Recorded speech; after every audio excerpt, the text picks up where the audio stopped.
El mundo es inmenso, y el conocimiento infinito. Día a día la sociedad vive creyendo que lo que sabe no puede ser desafiado. Vivimos en una época donde la tecnología abunda, donde es tan fácil aprender cualquier información simplemente buscándola en Google. Sin embargo, la naturaleza del conocimiento es extraña y perturbable. La ciencia actualmente no lo sabe todo, se sigue trabajando en entender campos de la física y la biología, descubriéndose extrañezas día a día. Nunca falta una noticia donde se habla del descubrimiento de una nueva especie o raza de animal, hipótesis de lo que puede vivir y lo que no, fósiles vivientes que no han cambiado en millones de años, o el redescubrimiento de una especie que se creía extinta.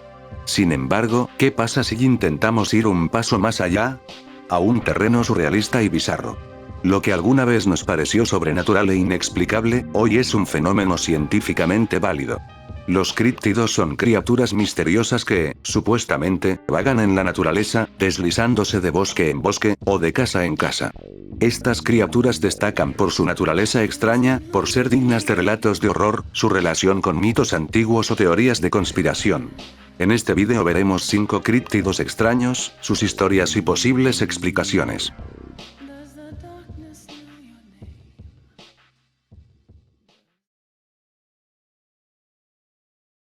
El Sasquatch es una criatura tan famosa como el monstruo del lago Ness o Lady Gaga. Sin embargo, existen muchas versiones de esta leyenda, y muchas variantes de esta criatura. La más desconocida y a su vez una de las más extrañas, se trata del Octosquatch o Pulposquatch, una masa de tentáculos de enormes ojos brillantes recubierta por una densa capa de pelo. Su descubrimiento o primer avistamiento se remonta al verano de 1961. Cerca de las 11 de la noche, el camionero de 29 años Arquímedes Sánchez se hallaba atravesando, junto a un compañero que permaneció anónimo, los Montes Vascos, en la provincia de Vizcaya en el norte de España. En el pasado Arquímedes había realizado esa misma ruta, por lo que no debería haber ocurrido ningún incidente extraño, en teoría. Mientras se acercaban al puerto de Brasar, las luces del camión iluminaron una extraña criatura enganchada en la base de un terraplén en el lado opuesto de la carretera. Se detuvieron para apreciar mejor a la criatura, la cual describieron como un pulpo peludo. El ser debía medir aproximadamente entre 90 centímetros y 1,20 m, estaba recubierto por completo por un desgreñado pelaje óxido. Cuando las luces se posaron sobre esta especie de pulpo, alzó uno de sus tentáculos para cubrirse los ojos, manteniéndose estático en todo momento. Tras varios minutos de silencio contemplativo, Arquímedes ordenó a su acompañante que buscase el martillo automático para enfrentar a la bestia, a lo que éste se negó. El conductor procedió a elaborar un plan y ejecutarlo de manera inmediata. Volvieron a subirse al camión e intentaron atropellar al presunto monstruo, el cual, incapaz de subir la pendiente tras de sí, intentó retroceder y apretarse todo lo posible contra la pared para evitar el camión. Arquímedes juzgó prudente intentar atropellar la criatura un par de veces más, pero nunca comprobaron si la habían atropellado, ya que en ningún momento bajaron del vehículo. Otro camión pasó por la ruta mientras intentaban atacar al Pulposquatch, pero este no se detuvo ni se interesó en el evento. Tras concluir que lo más probable fuese que la criatura no hubiese podido huir, Arquímedes y su compañero retomaron el rumbo y dejaron la escena del encuentro cerca de la medianoche, y la criatura no fue vista de nuevo nunca jamás. Como esta narración fue revelada mucho después de ocurrido el incidente, no se encontró ninguna prueba que respaldase este relato. Todo en el Octosquatch es desconocido, y no hay muchas teorías o explicaciones a la existencia de un pulpo peludo con ojos que brillan en la oscuridad. Se puede especular que sus ojos no brillaban realmente, sino que reflejaban las luces frontales del camión de los protagonistas de este relato. Entre las explicaciones más fantasiosas, se halla que este ser podía tratarse de un extraterrestre o visitante interdimensional. Opciones ligerísimamente más coherentes explican que se trataría de un experimento biológico que habría escapado, o una criatura de los fondos marinos que, de algún modo, habría encontrado la desdicha de moverse hasta tierra firme. En el juego de rol Pathfinder se describe al Pulposquatch como uno de los estadios de evolución previos del Sasquatch, una explicación igual de coherente que el resto. Nada más se conoce en lo que respecta a estos seres.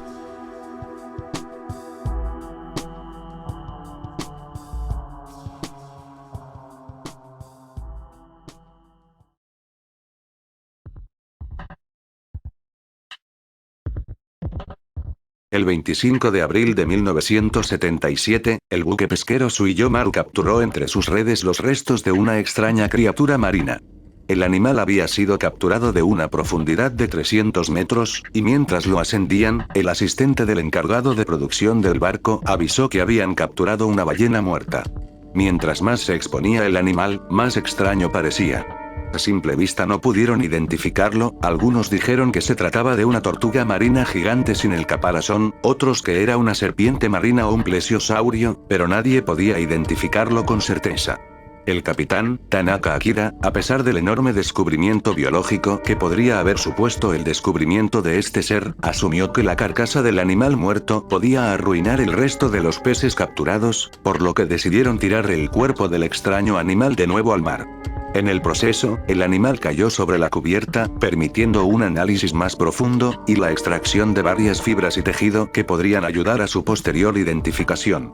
La criatura comenzó a circular bajo el título de El Nuevo Nessie, y atrajo la atención de expertos en Japón. Por las apariencias, la gente comenzó a decir que el animal parecía un plesiosaurio.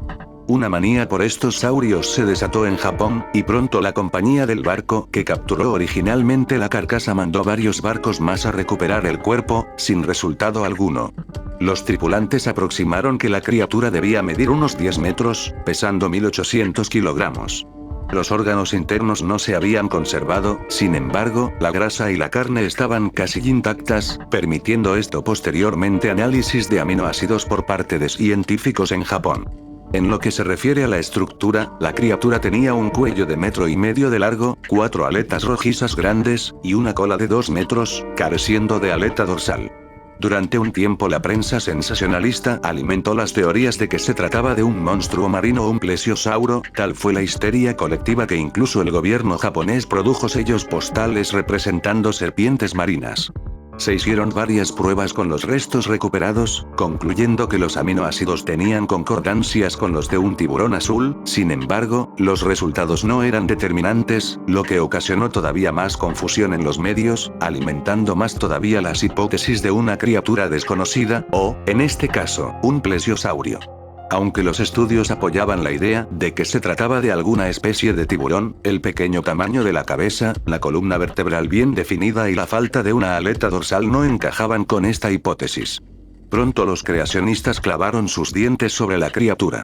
La existencia de restos de criaturas prehistóricas en la actualidad es algo que los creacionistas siempre han buscado, ya que, de ser cierto que se trataba del preciado plesiosaurio, se supone que esto apoyaría su teoría de la Tierra joven y, de nuevo, se supone que anularía la teoría de la evolución.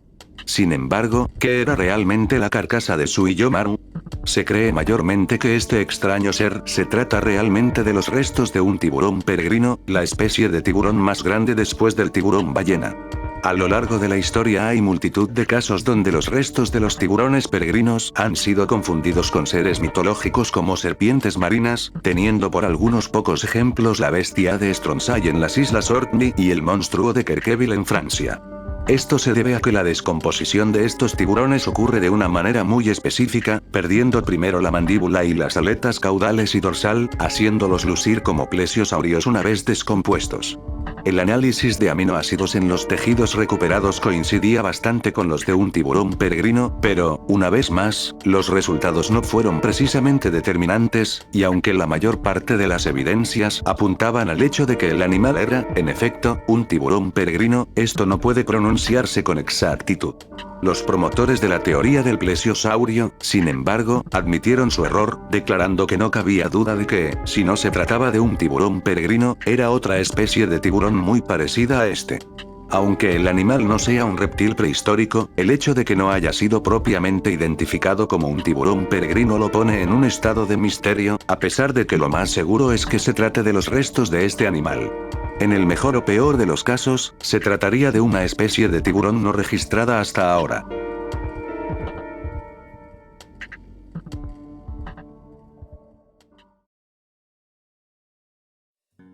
Los hombres rana de Loveland son una supuesta especie de hombres rana o reptil que habitan el área de Loveland en Ohio, habiendo sido vistos también en Clermont County.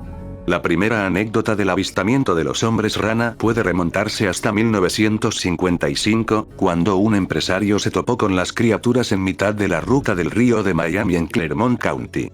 Sobre las 3:30 de la madrugada, se detuvo en seco cuando avistó a 3 criaturas bípedas de aspecto reptiliano congregadas a un costado de la carretera. Los observó por unos 3 minutos, tiempo en el que pudo observar una serie de rasgos. Estos seres medían entre 90 centímetros y 1,20 m, estaban cubiertos por una piel correosa y tenían pies y manos palmípedas, así como unas cabezas como de rana, con profusas arrugas en lugar de cabello. Para hacer más extraño el encuentro, una de las criaturas alzó una especie de varita sobre su cabeza, de la cual salían chispas.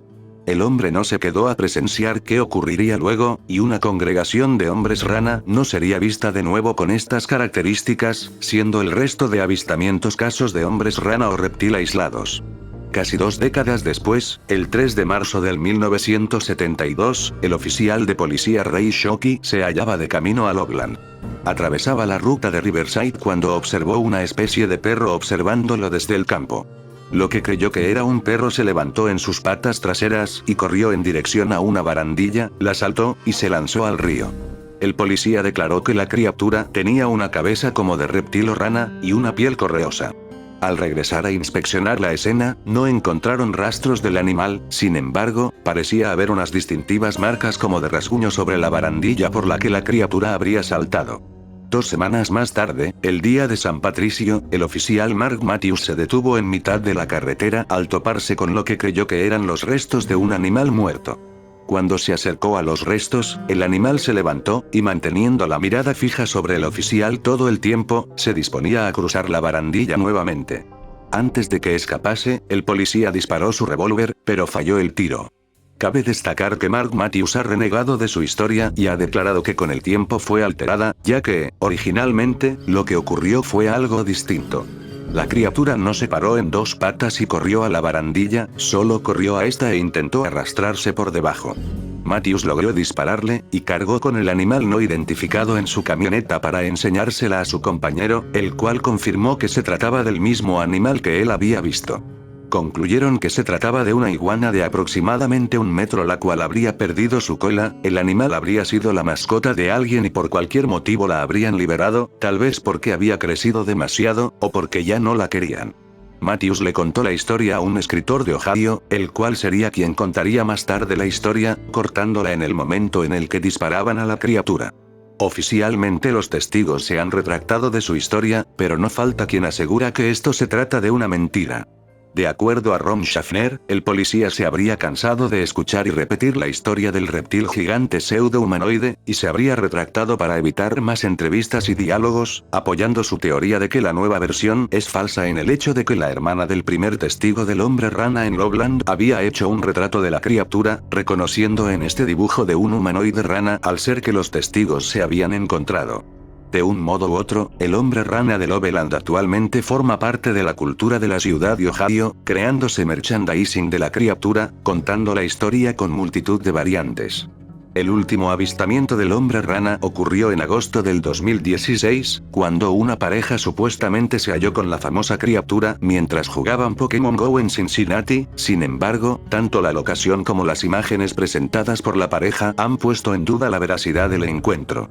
Según los testigos, específicamente Mark Matthews, la historia es una farsa ya que alteraron su versión de los hechos en pos del misterio, pero según la gente, el hombre rana es real y aún vive en los ríos de Loveland.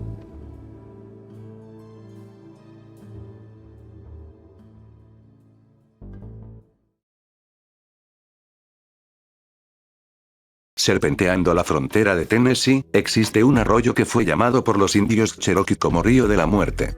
Se cree que fue nombrado de este modo por las muertes causadas por la epidemia de viruela que acabó con la vida de multitud de cherokees. En esta zona ya de por sí ominosa, ocurrió en septiembre del 1863 una de las batallas que más víctimas se llevó de la Guerra Civil Americana, la Batalla de Chickamauga, cerca de Snodgrass Hill, en el borde entre Tennessee y Georgia. El enfrentamiento dejó más de 30.000 víctimas y más de 4.000 muertos. Los días que siguieron a la conclusión de la batalla comenzó a circular un rumor. En los campos de batalla se podía observar una criatura medio humanoide y medio bestia, de refulgentes ojos verdes, moverse entre los cadáveres de las víctimas de la guerra, los cuales no fueron enterrados hasta varios meses después en el mismo campo donde habían perecido. Se cree que la criatura, descrita como un humanoide con largos cabellos negros hasta la cintura y una deformada mandíbula desde la que se extendían largos colmillos, se alimentaba de los restos mortales de los caídos. En los años posteriores a la guerra, cuando se estableció el Parque Nacional de Chickamauga, los avistamientos de la criatura parecieron aumentar. Quienes lo veían quedaban casi hipnotizados o aterrados por la visión de los orbes verdes que flotaban entre la oscuridad y la niebla del parque, llegando a perder el control de los vehículos, derrapando fuera de la carretera. El encuentro más comentado del necrófago de ojos verdes es el de Edward Tainey, un guardabosques que trabajó en los 70s. Durante una entrevista en el 1981, relató un encuentro con la criatura. Mientras hacía una ronda a las 4 de la mañana por el parque, un escalofrío inexplicable le recorrió todo el cuerpo. Inmediatamente vio como un ser emergía de la oscuridad. En sus palabras, cuando pasó por delante de mí, pude ver que tenía el cabello largo como una mujer. Sus ojos, nunca podría olvidarlos, estaban brillando, con una tonalidad entre verde y anaranjada, parpadeando como un animal salvaje. No supe si correr, gritar o qué hacer. Cuando las luces de un vehículo que se aproximaba penetraron en la niebla, esa cosa desapareció de inmediato. Existen varias creencias del origen de esta especie de espectro. Una de las creencias más expandidas es la de que se trata de un soldado que murió cuando una bala de cañón le arrancó la cabeza, que ahora vaga por Snodgrass Hill buscando sus restos, o que la criatura es en realidad uno de los monumentos de piedra dedicados a la brigada o dique Tigers, la cual cobra vida por las noches y acosa desde la lejanía a las personas. Ambas versiones suenan como historias que contar en torno a una fogata, y lo más probable es que lo sean. La explicación que ha dado Edward Tainey es que el ser se trata de un necrófago que desarrolló un fuerte apetito por la carne humana durante la batalla de Chickamauga, aunque esto se considera una historia que fue inventada para entretener a los turistas. Finalmente, se habla de un ser de otra dimensión, el cual fue traído a este mundo por la brutalidad, la muerte y la sangre desparramada durante la batalla de Chickamauga. Los guardabosques niegan toda actividad paranormal en el área, y durante las noches de Halloween, cierran todos los caminos alternativos para impedir que pseudo-investigadores paranormales o adolescentes con ganas de comprobar o sufrir una experiencia paranormal entren sin permiso al parque en mitad de la madrugada. Oficialmente no hay ningún origen para el necrófago de ojos verdes, no se pueden rastrear con certeza los avistamientos hasta la época de la Guerra Civil, y tampoco se puede decir con rotundidad que la historia fuese inventada en los 60s o 70s para asustar a adolescentes y niños. La única cosa cierta es que hay gente que presume de haberse encontrado con los brillantes ojos en mitad de la noche, y aunque sea más la sugestión que la realidad la que actúa sobre las presuntas víctimas, los avistamientos de los necrófagos de ojos verdes no se detendrán pronto.